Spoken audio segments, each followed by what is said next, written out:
What's up, guys? Welcome to Son of a Ditka. I'm Cole Van Way, and this is Taylor McDermott, So and guys, we're going to be talking Chicago Bears football. One of the first topics I want to get to talk about is the newest Sports Illustrated article that came out by one of our friends, Connor, and he thinks it was a good idea to put out that Justin Fields needs to demand a trade, or that because of Justin Fields, this is why the NFL needs to implement some sort of transfer portal like the NCAA. So for those of you that don't follow college football closely, transfer portals are for guys that maybe were high recruits and then they kind of got caught as backups, didn't get as much playing time, feel like there's a better opportunity elsewhere, or they're on a bad team and want to go somewhere else, and then they are able to enter this transfer portal, which means they're able to be recruited again.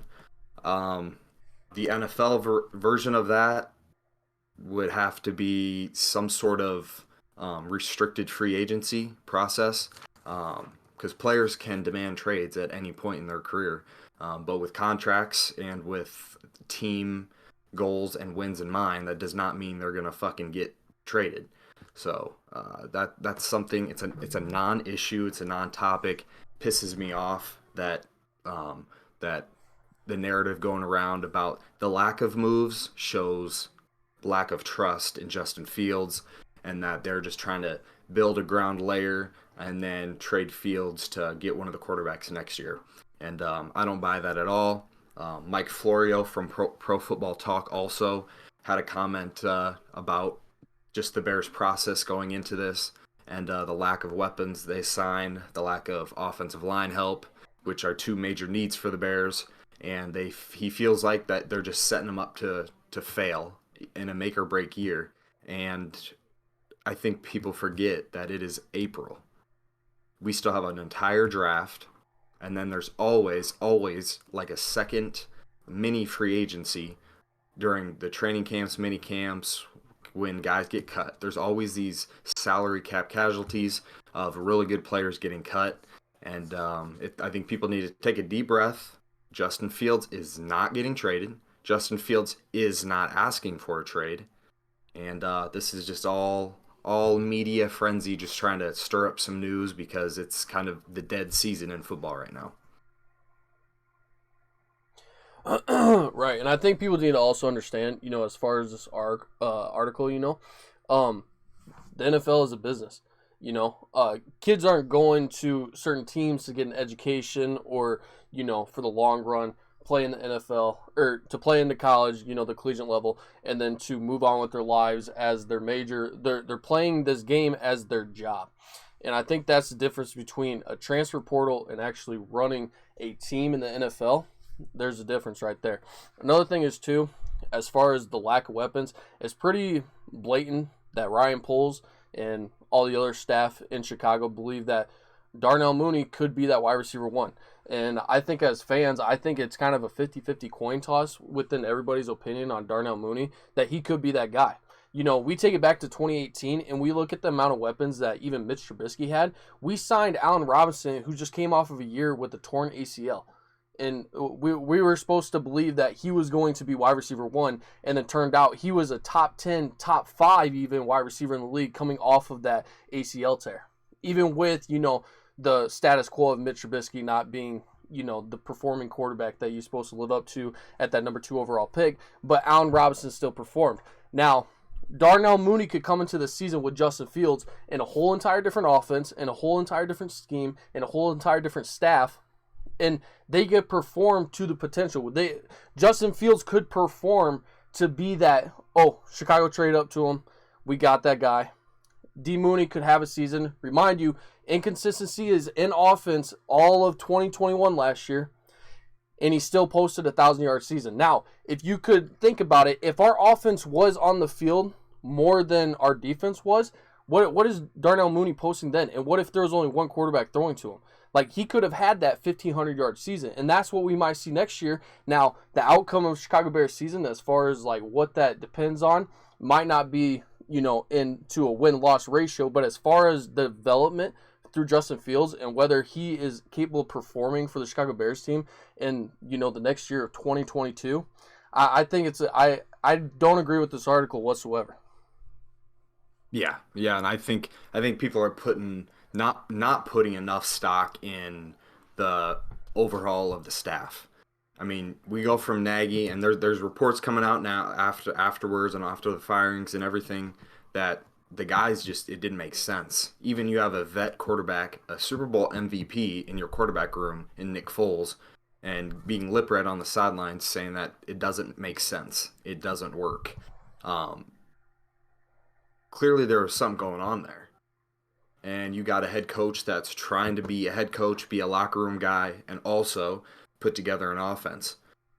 I was not on board with a defensive coordinator hiring at head coach, but after listening to Eberflus's press conferences and seeing how he's talking and being a leader of men and showing how from his defensive perspective how he can help out Justin Fields, um, and then you got Luke Getsy, the new offensive coordinator.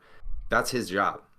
He doesn't need to worry about um, what time to set up the team meeting. He doesn't need to worry about what time weights are. Doesn't need to worry about the offense, defense, special teams, making sure the coaches are doing their thing, doing their job. His whole goal right now is to make sure Justin Fields is in the best opportunity to succeed. And I think that's exactly what Fields needs. Fields needs a guy that's going to be attached to his hip and they can just ride together.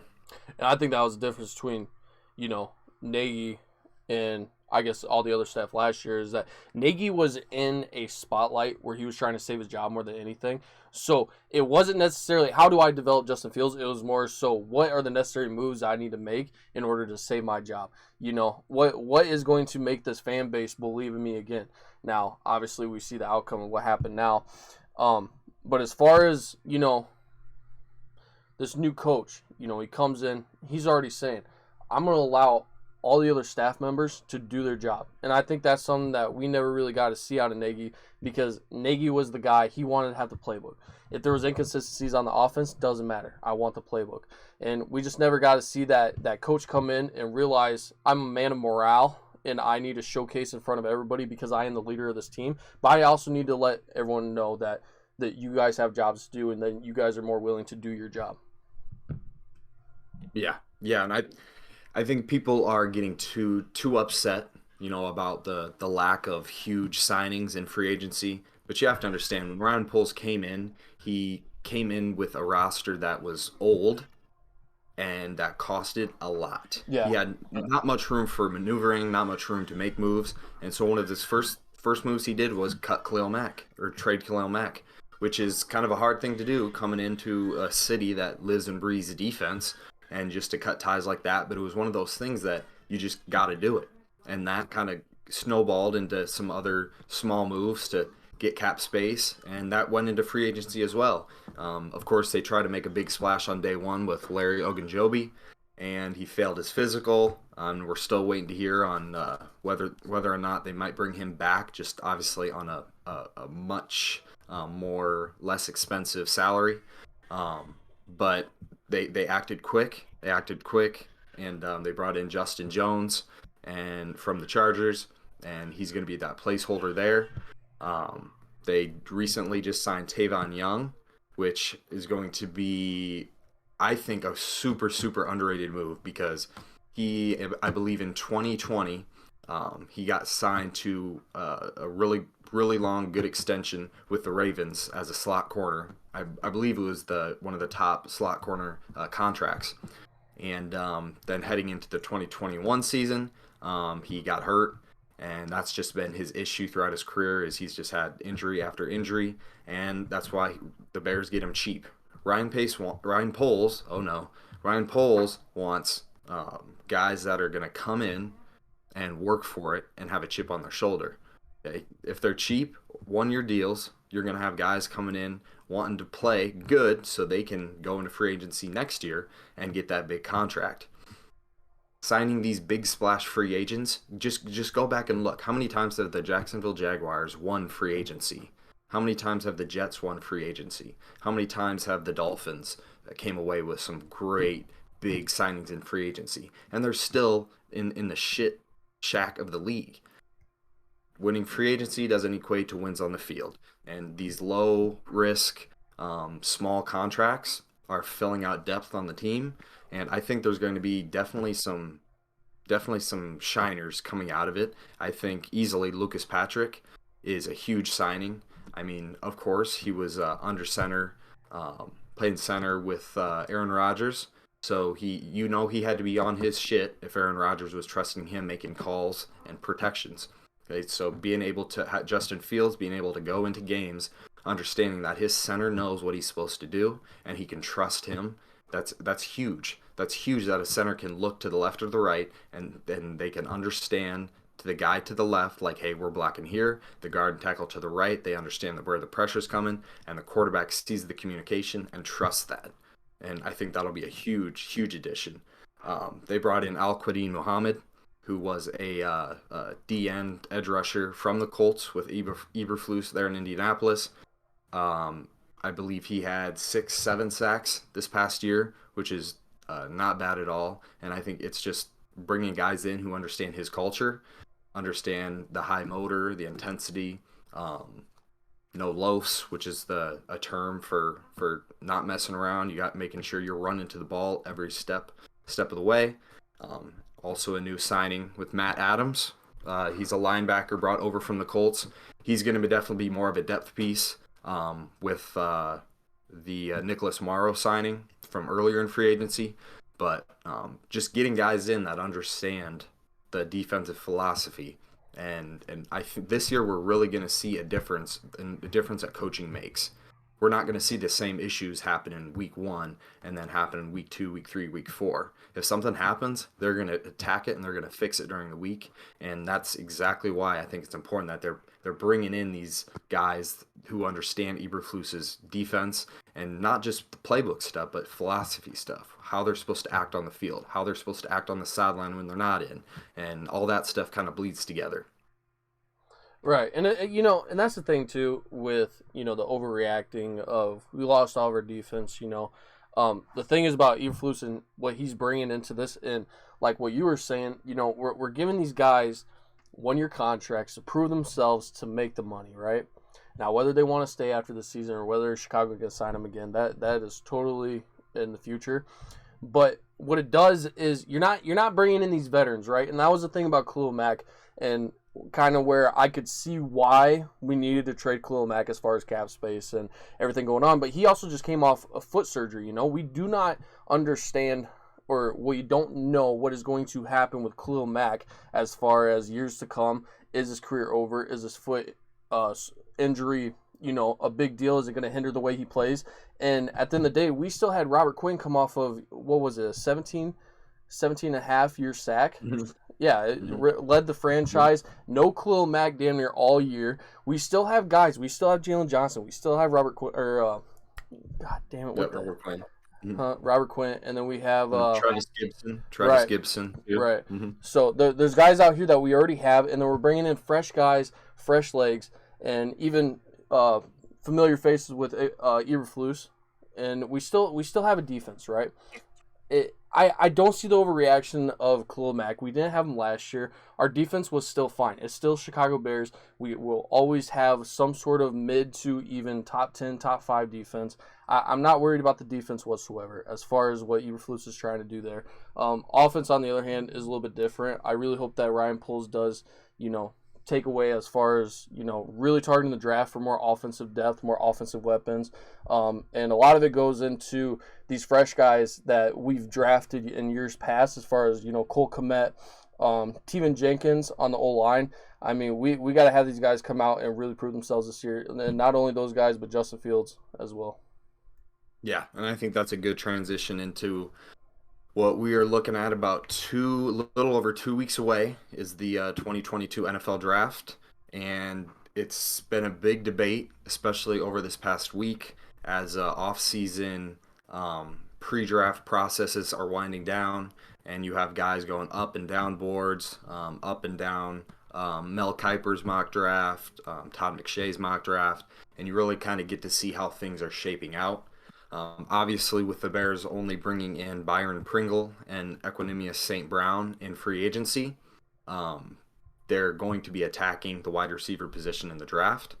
I easily think Darnell Mooney is a day one wide receiver two with wide receiver one potential. Um, and then Pringle is easily a really, really solid wide receiver three. And Equanimous St. Brown, he can hover over that 3 to 4 depth chart status, but we do not want to go into week one with those guys lining up four wide.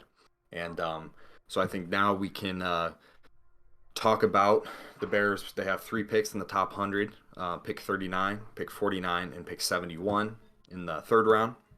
Um, I think Bears fans might need to kind of come to the realization that it's very possible they go defense with that first pick. There's going to be some really good guys on the board. There's going to be a safety slash slot corner in Jalen Petrie from Baylor. That's going to drop right there, and that fills a huge need at both positions. Drake Jackson, big edge rusher from USC. I think he's a guy that if he's there, he's going to be so high on your board that you can't pass on him. You just can't.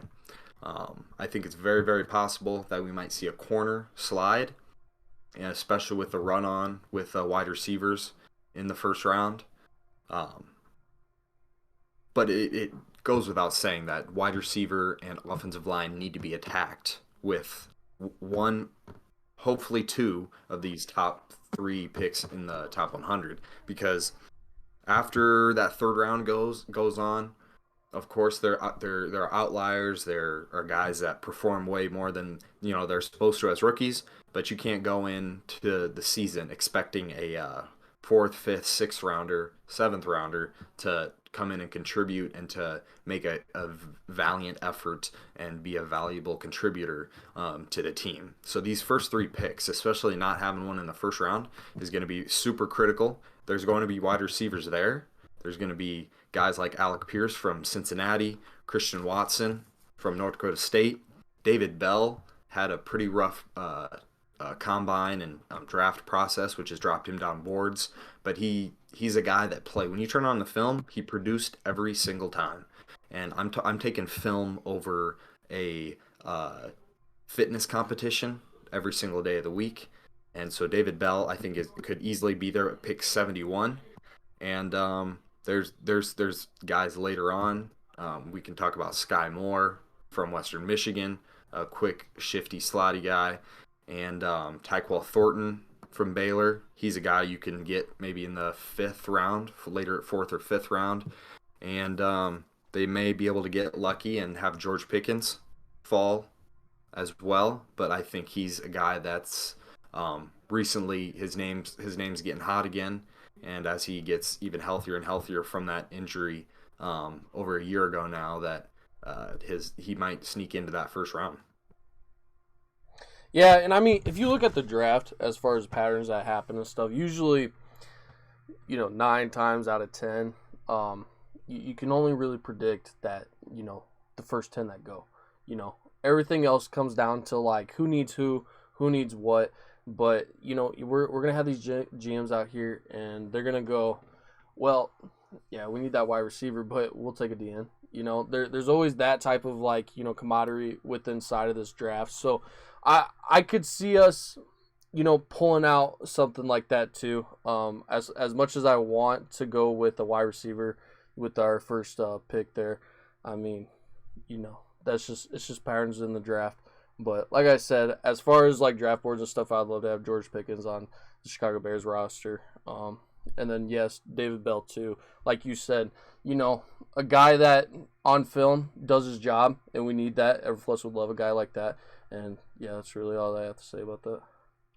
Yeah, and I think like you said, it's hard to predict. It's hard to predict where guys will go. You can really only project positions that might be attacked here or there. But I think what teams want is teams have this thing where they're like, okay, the Bears need a wide receiver. Okay, they need to take the best wide receiver on the board at 39. But if pick 39 and the Chicago Bears are on the clock and they look at their own board that they've made and their best wide receiver is maybe their fourth best player overall on that pick, and that's when you run into issues. So if you might need a wide receiver this year, and so you say, okay, we'll reach on this wide receiver because we don't really need a defensive end or an edge rusher this year, and you pass on that.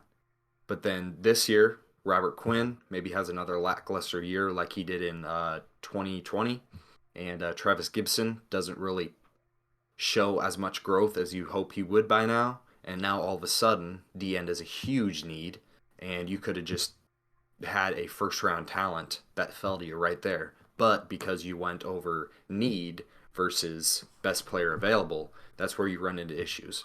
Right. The correct way to build a team is build the best player, take the best player on the board. If you have, there's usually like three tiers. Okay, if guys might have better scores on their film, but if they're in a certain specific tier, like a mid first, early second, middle second, you got to stick within there. If you can, you might be able to have a little bit of flexibility of picking a need over a best player available. But if they're in that small little tier where grades are very much the same, you can do that. But you can't go into the mindset of just loading up wide receiver with 39, wide receiver 49, O line 71, and you could get great players with those picks. But next year, you're going to look at needs that you could have maybe addressed this year.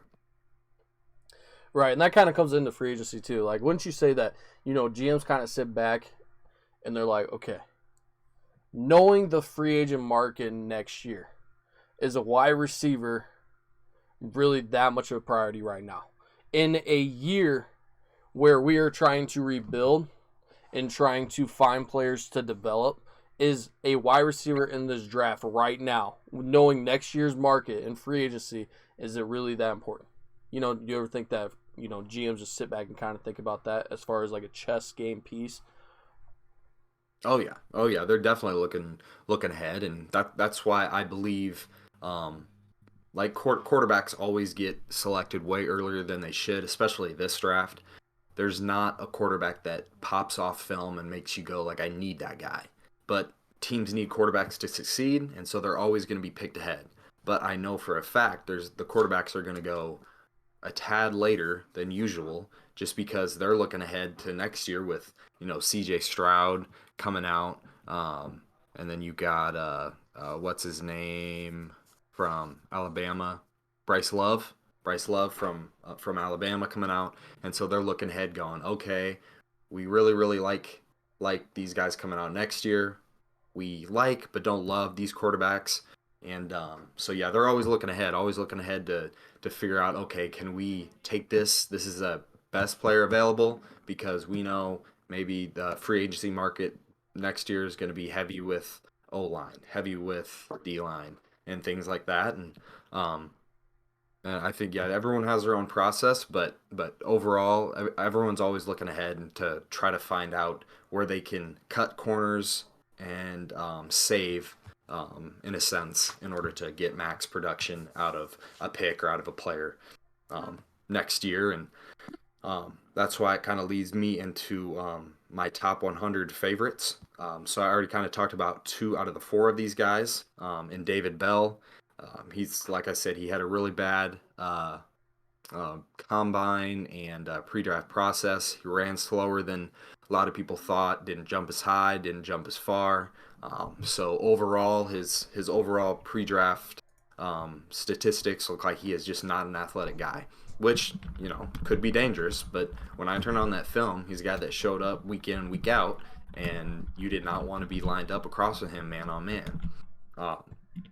Treylon Burks, he was probably one of my first draft crushes this year. Just a big alpha receiver out of Arkansas, and I fully expect him to go in the first round. But you never know. It takes teams to not like him, and he slides down just a tad. But this is a guy that is going to go up and get every ball that is thrown his way.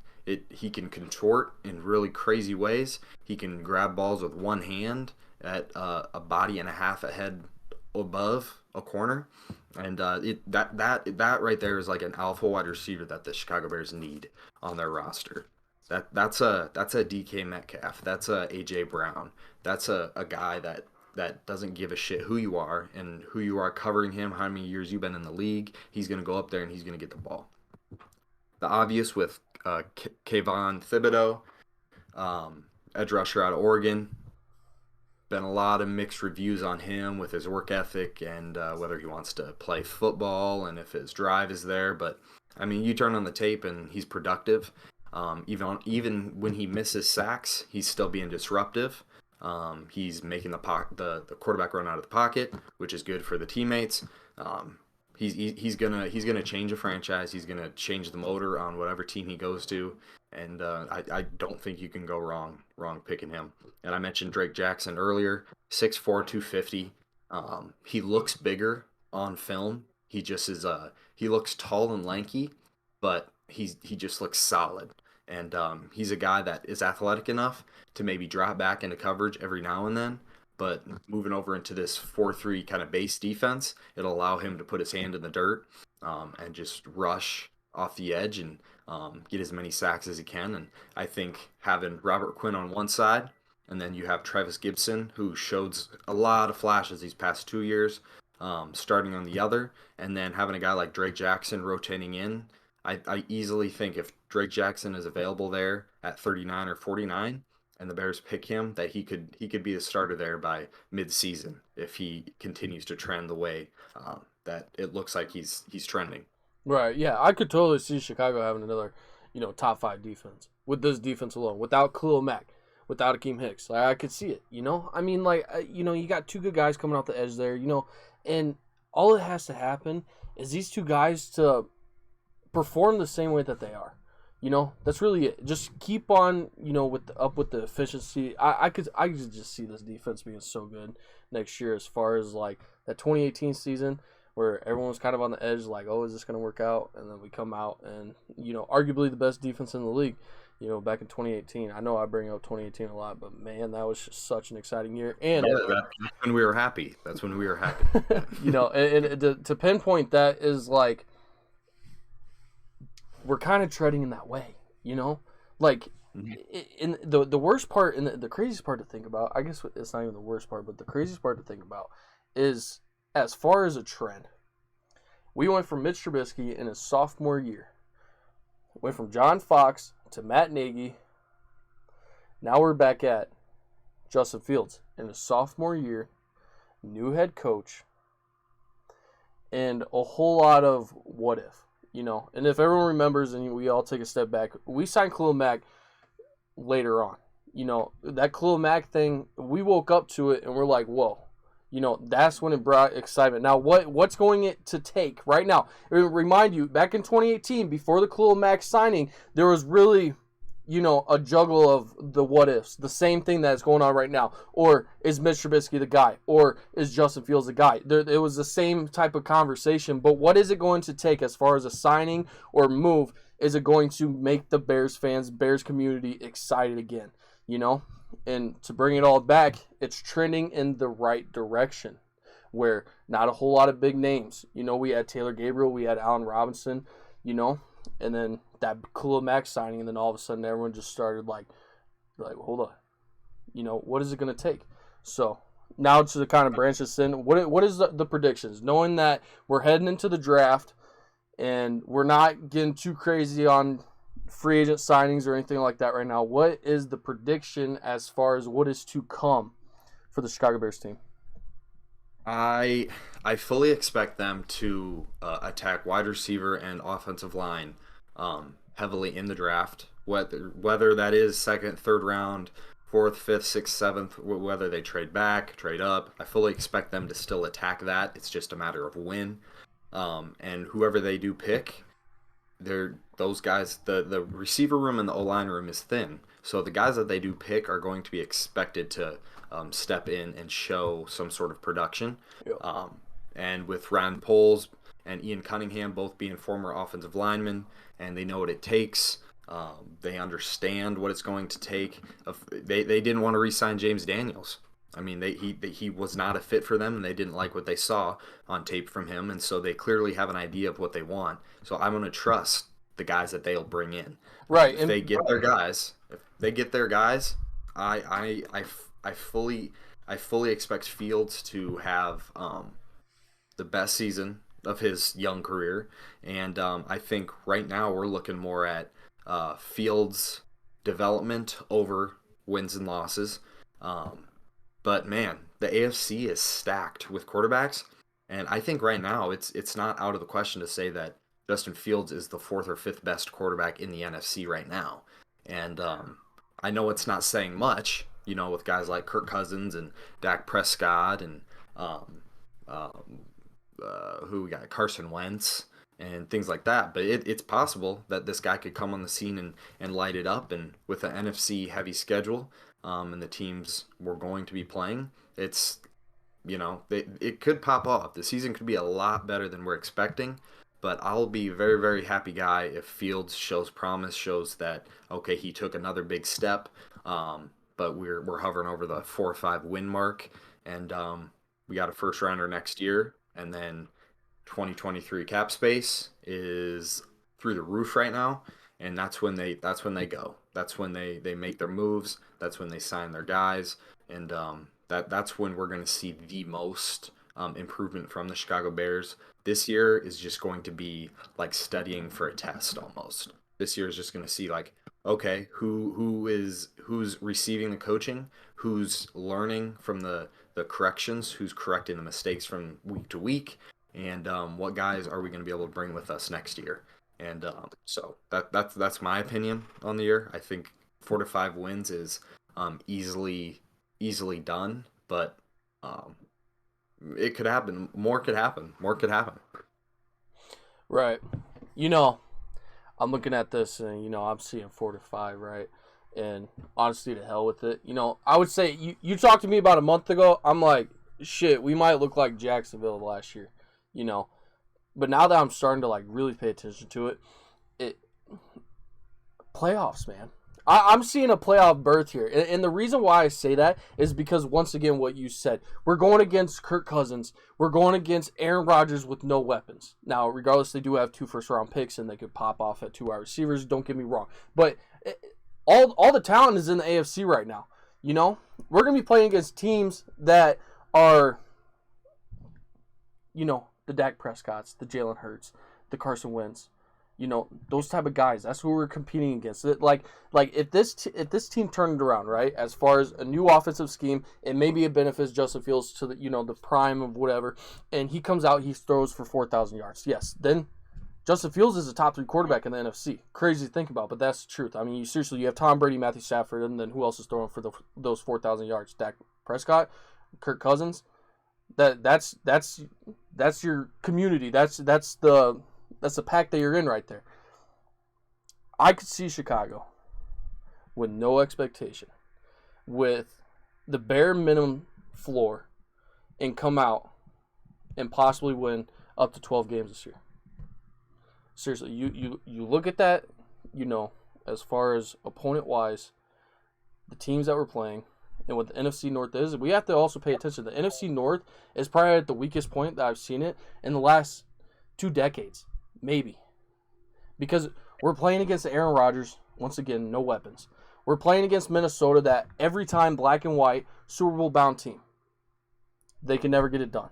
Something always happens. Just look at it this way. So let's go Green Bay versus the Bears. Which quarterback would you rather have? Rodgers, obviously, he's better. Which quarterback is better? Rodgers, right? Mm-hmm. Let's go Kirk Cousins versus Justin Fields. Who's better? Maybe Cousins. But I'm taking Fields over Cousins 10 out of 10 times. For the development thing, like what could be Justin Fields, for sure. I think if you don't take that, and as an unbiased opinion right now, you should always take the younger guy. And you got to look at Kirk Cousins too. There's already talks, as far as before the extension that they did with Kirk Cousins, Kirk Cousins was not the guy, and I'm seeing a bunch of reports as of last year that the Vikings were actually looking to trade up for Justin Fields. And if Justin Fields would have fell to them in the draft, they would have taken Justin Fields. As far as what it is, are we taking Jared Goff or are we taking Justin Fields? Right. Easy. Give me Fields every day. But let me just read some here real quick, okay? Falcons. Marcus Mariota is going to be their Week 1 starter after the Matt Ryan trade. Jameis Winston, Week 1 starter for the Saints. Jalen Hurts, Week 1 starter for the Eagles. Jimmy Garoppolo, maybe the Week 1 starter, but most likely Trey Lance. Okay, I'm taking Justin Fields still. Kirk Cousins, we just talked about him. Dak Prescott, Week 1 starter. I mean, these guys, Kyler Murray might be the one under Tom Brady, but he might be the second best quarterback in the entire NFC. Yeah, and we don't even know what's going on with Kyler Murray. Like, shit, he might get shipped to the XFL at this point. So yeah, he's not happy where he's at.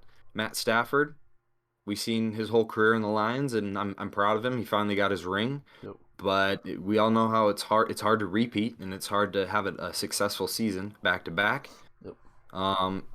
So you're looking at your top 3 quarterbacks in the NFC as Tom Brady, Aaron Rodgers, maybe Matt Stafford, and then Kyler Murray. Top 3, top 4. I mean, it's there. It's there for the taking. I mean, I could easily see that with that seventh seed. Newly in there, I mean it's definitely possible. You know, the Chicago Bears split each division game this year, yep. and win a few more. I mean it's definitely possible. Hold on, let me look something up here. As far as Chicago Bears opponents, yeah, I know they have the schedule drop soon. We know the opponents home and away. We just don't know the exact order yet and the dates of each team. Right. So yeah, I know we got the Falcons, which that game looks a lot easier now with Marcus Mariota there instead of Matt Ryan. Okay, so I mean, honestly, I'm sorry to bring it up again, man, but 2018 season, I remember playing that Miami Patriots, Jets, Bills division. And we came out hot. Now, don't get me wrong. Bills are an entirely different team. And Miami's going to be kicking on all cylinders this year. But as far as what it is, we don't know what Mac Jones is. Mac Jones could be a product of, just a very well-rounded team. Or Mac Jones might be that guy. I think this year tells all. But, I mean, if you read off the, opponents this year, Eagles, Washington, Bills, Dolphins, Texans, 49ers, Cowboys, Giants, Patriots, Falcons. We're not playing against, once again, we're not playing against the LA Rams every single year. We're not playing against Tom Brady. We're not playing against Kyler Murray. And we're not playing against Aaron Rodgers with Devontae Adams. Mm-hmm. I think the only thing that sits in our path right now is to make sure that there's not an escape for Aaron Rodgers as far as who they go with in the draft. And then the Vikings. Yeah, and I think there's so many different possibilities that this season could end up with injuries, with age, with everything, and so I think this is a perfect thing to wrap up on. We talked about it, but just to write it down, because I'm writing it down right now, and we're going to revisit it at the end of the season. But what is your set in stone win-loss record prediction for this year? 10-7. What you said, 10-7? Yep. I'll take 10-7 all day. I genuinely think we're going to play a lot of close games. I think we're going to play them well. I think with Eberflus, I think every game is going to be close, and I think Chicago comes out on top. I really do feel like this is a year that Justin Fields kind of hushed the crowd a little bit as far as the noise. My prediction is going to be 6-11. But I think Justin Fields breaks the Chicago Bears passing yards record this year, which is held by, I think, our favorite man, Mitchell Trubisky. I believe. If not, it's Jay Cutler. I think it is Jay Cutler. No Chicago Bears quarterback has ever thrown for 4,000 yards. And I'd love if he does that this year, I'll get a tattoo of him on my back because that you know he's the guy. You throw 4,000 yards in the city of Chicago, he's the guy. 100%. So that's where I'm at. I'm at 6-11. You're at 10-7. we can just pretty much say, put on here, um, the loser buys a night of beers. Does that work for you? I'm good. I was even gonna say a jersey, but Oh, yeah. You know what I do? That's yeah. We'll talk about that. We'll figure that one for out. sure, for sure. All right, guys. We'll get back to you guys post draft, and we're gonna go back and talk about as far as what things got done, as far as did we get the guys that we wanted, what kind of pace are we heading to, and shoot, we might even sign a Khalil Mack before then. But anything else you Yep. want to say? Yep. I think we'll definitely hop on. We're gonna probably do a very short pod after the first round of the draft, after that night, just because then we know we can talk about what is going to be available for Chicago going into the rounds 2 and 3, and then we'll have our normal long podcast after the draft completes. And yeah, so a lot to talk about, a lot of exciting stuff happening within the next few months. The draft is here in 2 weeks. It'll be fun. We're going to see the Chicago Bears rebuilt before our eyes. We appreciate you guys kicking it with us and watching us, and hope you stick with us while we rebuild this podcast and make it something to come back for each and every week. All right, guys, see ya. All right, see you.